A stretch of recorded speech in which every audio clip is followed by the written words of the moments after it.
Deep winter in the Siberian forest, and the snow is not soft. It has been falling for weeks without pause, then freezing, then falling again, until the drifts have taken on the weight of packed ice. A tigress moves through it alone, her paws sinking past the wrist with each deliberate step, the cold air turning her breath to plumes that vanish almost before she can see them. She is not hunting. She is not returning anywhere. She is simply moving, and the forest records her passage without interest. The absence beside her is the loudest thing in the world. Where a mother tiger should have cubs pressing close to her flanks, there is only open snow and the sound of wind combing through the larch. She stops at the base of a fallen cedar and stands perfectly still, her head turned back along the trail she has broken. Whatever she is listening for or waiting for does not come. The minutes pass, and she does not move, and the snow begins to gather on her shoulders. You are watching this from somewhere warm. That matters. The distance between your quiet room and this frozen slope is not just a matter of miles. It is the difference between knowing a thing and being inside it. The tigress cannot afford to stand still for long. Heat leaks from her body with every breath, and the cold takes it without asking. She needs food. She needs shelter. She needs the three small bodies that should be shuffling through the snow beside her, and they are not there. Here is the strange part. She is not searching for them. A mother who has lost cubs to simple accident, a rock slide, a flood, a bad winter, will circle the last place she saw them, calling with that low, chuffing sound, turning over the earth with her nose. This tigress does none of that. She has already stopped looking. What she does instead is lift her head, test the wind, and turn her body toward a ridgeline half a day's walk away. There is something on that ridge. There has been something on that ridge for months. She begins to move again, and the snow takes her tracks behind her. The den is not a cave. It is a hollow beneath the roots of a massive spruce, where the ground stays dry and the snow builds a roof overhead. She chose it in late autumn, when the first hard frosts were still a rumor. Here, out of the wind, she gave birth to 3 cubs, blind, helpless, each one no bigger than a house cat, their eyes still sealed shut against a world they could not yet see. Their mother cleaned them with her tongue until their fur stood up in damp spikes, and they found her milk by instinct, and for a few weeks the den was a closed world of warmth and small sounds. She left them only when she had to. Each departure was the same calculation. How long could the cubs survive alone? And how far would she have to range to find food? In deep snow, a tigress does not have the luxury of a short hunt. The prey is scattered. The drifts make every chase a small war, and the cold drains her strength faster than she can replace it. She would nurse the cubs until they were full, then slip out through the den mouth, and the last thing she saw each time was 3 small faces turned toward the dark opening where their mother had been. The pack was not hunting her cubs. That is important. A wolf pack in deep winter is not looking for trouble. It is looking for a meal, and the math of survival in that season is unforgiving. The wolves moved through the forest in a loose line, noses down, working a scent trail that had nothing to do with the den under the spruce. They were following deer sign. They were tired, hungry, and their world had narrowed to the same brutal arithmetic that governed everything else in that frozen country. But the snow is a strange messenger. The cubs' scent, warm, milky, distinctive, had been building in the hollow beneath the spruce for weeks, and the snow does not hold scent the way open air does. It traps it, layers it, carries it downhill on the coldest nights.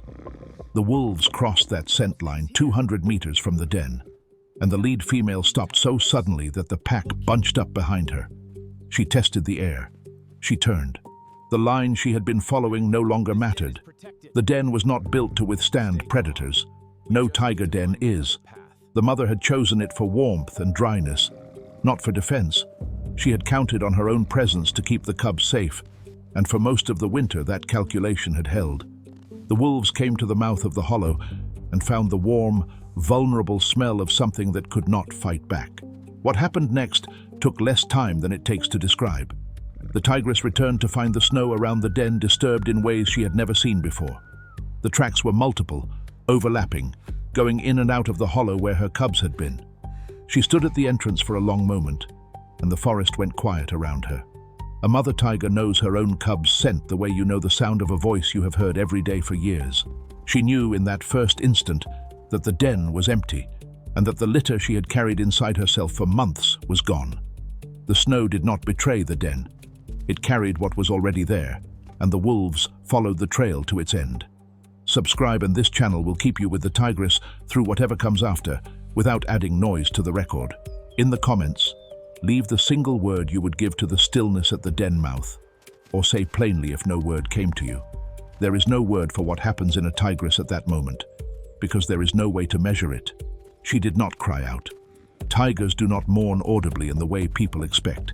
She simply entered the den, stayed there for a long time, and when she came out again, she was carrying one of the cubs in her jaws. She carried it a short distance from the den, set it down in the snow and stood over it. The other two she did not bring out.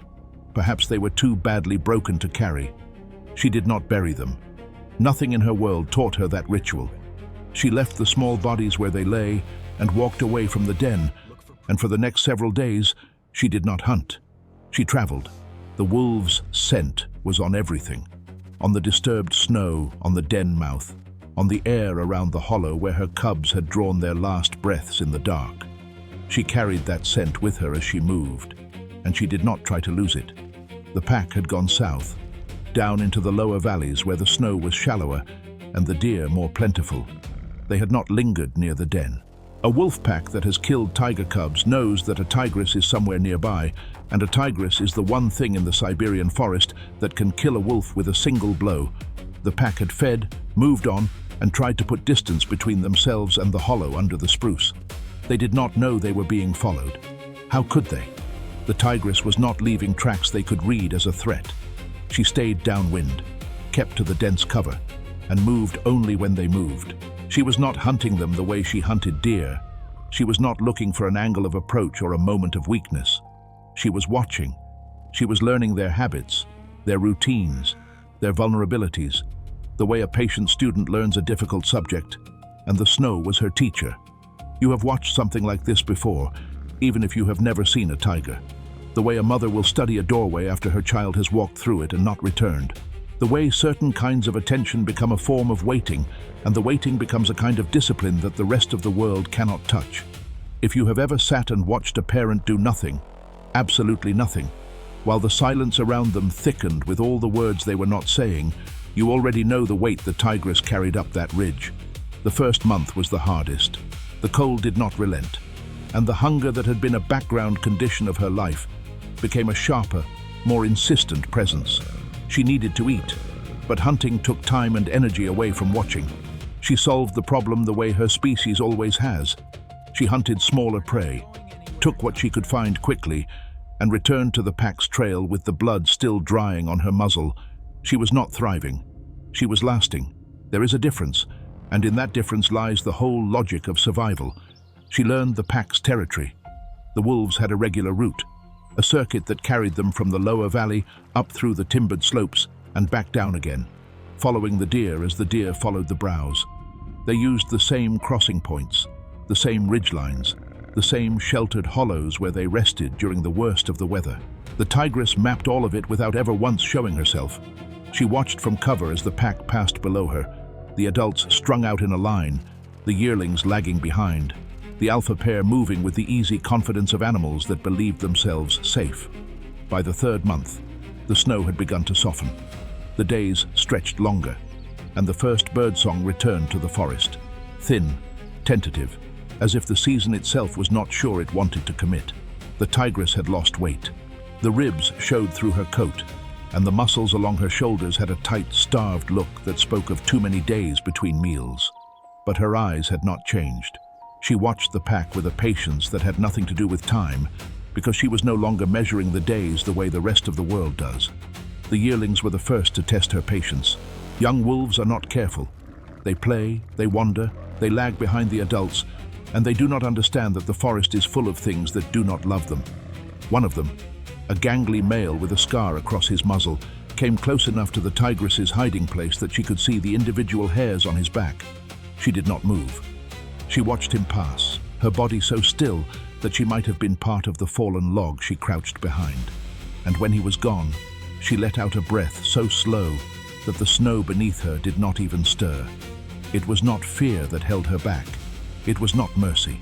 It was the same calculation that had kept her alive through months of cold and hunger. The knowledge that a single mistake, one moment of uncontrolled action, would end everything. A wounded tigress cannot hunt. A tigress that has revealed herself too early will find the pack vanished into the forest, spread out across country she cannot cover. She had waited too long, come too far, to throw it all away for a yearling that would not matter in the end. The seasons turned. The snow melted off the lower slopes, then the middle elevations, then receded up the high ridges like a tide going out. Green returned to the valleys in a rush of new growth, and the deer scattered across the vast summer range, and the pack followed them, breaking apart into smaller hunting groups as the easy prey became abundant. For the first time in months, the tigress had a choice to make. She could have let them go. That is the part most people miss about this story, because it does not fit the shape of a revenge tale. The wolves were not going to avenge themselves against her. They had scattered, and in the summer forest, with food everywhere, she could have rebuilt her life. She could have found a new territory, a new den site, and in the autumn, she might have mated again. The forest would have grown over the hollow beneath the spruce, and the memory of 3 small cubs would have faded into the general background of a life that is full of losses. The record does not end at the choice most would mark as the natural conclusion, when she might have let the pack scatter and the forest cover the hollow. Subscribe to continue receiving the record as she makes her decision. In the comments, leave the word "stay" if you knew she would not leave, or "go" if you believed the summer had already ended it. She did not let them go. The pack had splintered, but the core group, the adults, the alpha pair, the yearlings and the rest, reassembled in the early autumn, drawn back together by the shortening days and the instinct to hunt as a unit again. And when they reassembled, they found that the tigress was still there. She had not left. She had spent the summer hunting the fringes of their territory, following their sign, learning the shape of their new winter range. And now she was waiting, patient as the cold itself, for the first snow to fall. The snow returned in November, and with it, the tigress began to move. She moved differently now. The months of waiting had not dulled her. They had honed her. She knew where the pack would cross the frozen river. She knew which ridgeline they would use to move between valleys. She knew the sheltered draw where they would stop to rest after a long hunt. She had watched them for so long that she could predict them, and that knowledge was the weapon she had been sharpening for half a year. The pack did not know they were being hunted. That is the part that is difficult to fully understand. The way a predator can be filled with fear and terror and never once know the source of it. The wolves grew restless that winter. They changed their routes, abandoned their usual crossings, spent more time looking over their shoulders at nothing. The old wolves said nothing, but they felt it, the sense of being watched, the weight of patient attention pressing on them from some unseen place. They did not know that their terror had a shape, a name, a mother. The confrontation came on a night of deep snow and falling temperatures, the kind of night when the forest holds its breath. The pack had made a kill, a young deer, and they were feeding hard, knowing that the cold would take the carcass if they did not. The tigress came in low and fast from the downwind side, and she did not announce herself. She hit the nearest wolf at full speed, a blow that sent the animal tumbling through the snow, and before the pack could regroup, she was among them, moving through them with a fury that had been building for 6 months. The wolves broke.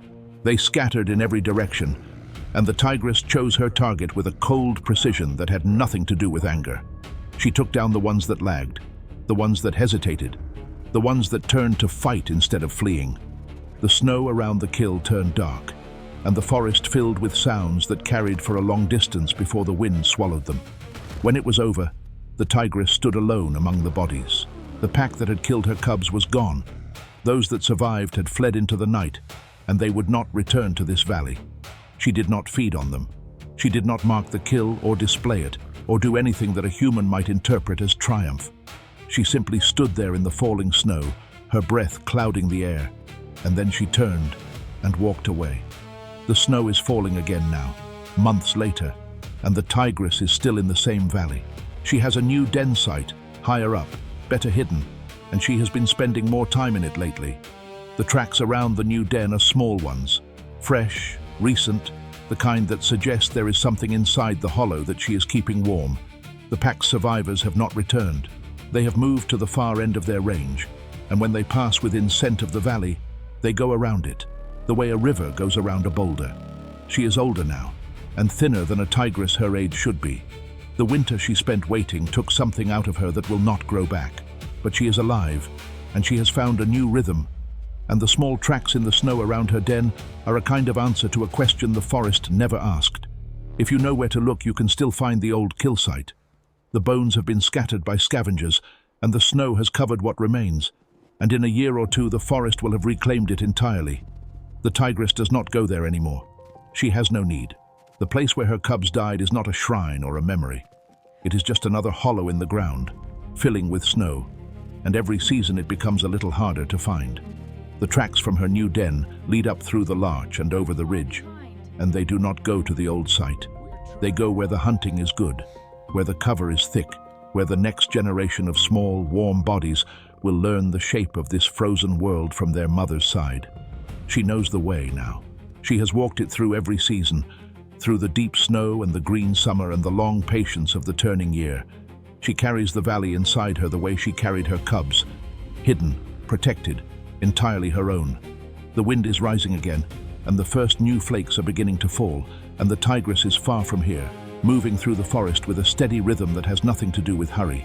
The snow will cover her tracks by morning, and the valley will be quiet, and somewhere beneath the roots of a spruce, in the warm dark where the world does not reach, something is breathing in time with the long winter.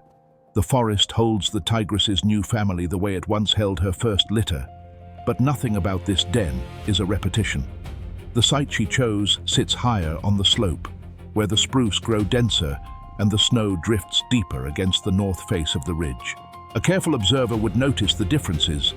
The den mouth faces away from the prevailing wind.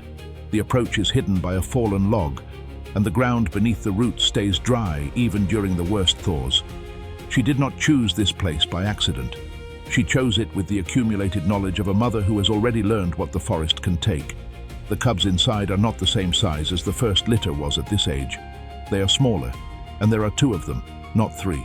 The tigress's body bears the marks of the winter she spent waiting, the ribs that have never quite filled back out, the gauntness around her haunches that speaks of months when food was scarce and purpose was everything. She nurses them with the same patient attention she gave the first litter, cleaning them with her tongue until their fur stands up in damp spikes, watching them with eyes that have learned to measure the distance between safety and the open snow. She leaves them less often than she left the first litter. That is the difference the forest records without comment. Where before she would range far in search of prey, now she hunts closer to the den, taking smaller game, returning faster, never staying away longer than the cubs can endure. The valley offers her less than the old territory did, but she has made a calculation that the younger tigress she once was would not have made. She has traded abundance for proximity, and she does not seem to regret the exchange. The pack's survivors have not tested her new boundaries. The wolves that fled that night have carried the memory of the tigress into their new range, and they have taught their young to avoid the valley where she hunts. There is no war between them now. There is only a border, unmarked and unspoken, that every animal in the forest respects. The deer have learned it too. They graze the lower slopes with a nervousness that has nothing to do with the wind, and they do not venture into the dense spruce where the tigress has made her new home. The cubs will not know their mother's story. That is the thing that is easy to forget when you watch a tigress with her young. They will grow up learning how to hunt, how to hide, how to read the forest signs, but they will never understand the winter that shaped her, or the patience that kept her alive through months of cold and hunger, while she waited for a pack of wolves to come within reach. The knowledge will die with her, locked in a body that has no language for the past. But the discipline will not die. That is the quiet inheritance of the wild. The way she checks the wind before every step. The way she moves through the snow without breaking a single branch. The way she waits, motionless, for the cubs to finish nursing before she slips out to hunt. These are not lessons she teaches deliberately. They are habits etched into her muscles by a winter of watching, and the cubs will absorb them the way they absorb her warmth, without knowing they are learning. That quiet inheritance is the only part of her story that will outlive her, and it is the part these long watches are meant to hold without commentary. Subscribe to keep following the smaller, older record where the camera waits as long as she does, through every winter that remains. If the cubs carry her discipline into their own first season alone, you will see it here first. Leave the word inheritance in the comments if you recognize that stillness for what it is. There is a particular morning in late winter when the light comes up over the ridge and finds the den mouth still dark, still hidden, still warm. The tigress has been out since before dawn, and she returns with the snow crusted on her shoulders, a small kill in her jaws. She stops at the edge of the clearing and listens. The forest is silent. No wind, no birds, no sound of anything moving. She holds the position for a long moment, and then she continues toward the den, her steps careful, deliberate, each one placed with the precision of an animal that has learned what the wrong step costs. The cubs hear her before they see her. They make a sound that is somewhere between a whine and a chirp, a sound that carries only a few meters beyond the den mouth. She answers with a low chuff, a sound so soft that a person standing 20 meters away would not hear it. It is not a greeting. It is a confirmation. The world is the same as it was when she left it. The den is safe. The food has arrived. Inside the hollow, the cubs crowd around her, their small bodies pressing against her flanks as she settles. She eats quickly, tearing at the kill with the same economy she brings to everything else, and then she lies still while the cubs nurse. The snow around the den is undisturbed. The wind has picked up again, and it is already beginning to fill in the tracks that led from the edge of the clearing to the spruce roots, erasing the evidence of her passage. The valley is a closed book to anyone who does not know how to read it. The kills, the tracks, the careful choreography of a mother's return, all of it is written in a language of snow and silence that most eyes will never learn to decipher. But the signs are there, if you know where to look. The way the deer avoid one particular slope, the way the birds go quiet for a moment and then resume, the way the snow beneath the spruce stays packed down in a pattern that no weather can explain. She does not think about the pack anymore. That is not a choice she makes. It is simply the way her mind works. The memory of the first litter has faded into the background of her awareness, the way any loss fades when survival demands all of your attention. She does not dream of them. She does not revisit the den under the old spruce. Her body has moved on, and her mind has moved with it, and the only evidence of what happened that winter is the way she hunts, the way she waits, the way she checks the wind before every step. But the forest remembers. The old kill site has not been fully reclaimed, no matter how the snow has covered it. The bones are still there, buried deeper now, but the earth beneath them holds the memory of blood and violence and a mother's long patience. The wolves know it. They have not returned to the valley, but they have not forgotten it either. They pass it at a distance, their noses testing the air, their steps quickening until they are well past the invisible boundary. The cubs will leave her in the spring. That is the way of tigers. They will fan out into the forest, claiming their own territories, learning the same lessons their mother learned the hard way, that the world is full of things that can hurt you, that food is never guaranteed, that patience is not a virtue but a survival strategy. She will not teach them these things. They will teach themselves, the way she did, through trial and error, and the long accumulation of experience. The tigress does not know that her story is being watched. She does not know that a human somewhere far away is following her tracks, reading her signs, trying to understand the shape of her life. She is simply living it, hunting, nursing, sleeping, watching the wind. And in that living, she is doing something that no amount of observation can fully capture. She is enduring. She is carrying the weight of a winter that nearly broke her, and she is carrying it without complaint, without drama, without any awareness that she is doing anything remarkable at all. There is a particular kind of stillness that comes over the forest in the hour before dusk, when the light goes flat and the shadows stretch and the animals that move by day begin to settle into their resting places. The tigress knows this hour. She has known it for years. She lies at the mouth of her den, her chin resting on her forepaws, her eyes half closed, and she watches the light fade from the snow. Her cubs are inside, asleep, their small bodies warm against her side. The valley is quiet. The wind has died. The first stars are beginning to appear over the ridge. The snow is falling again by the time the dark is complete, soft flakes that settle on the spruce and the larch and the frozen ground.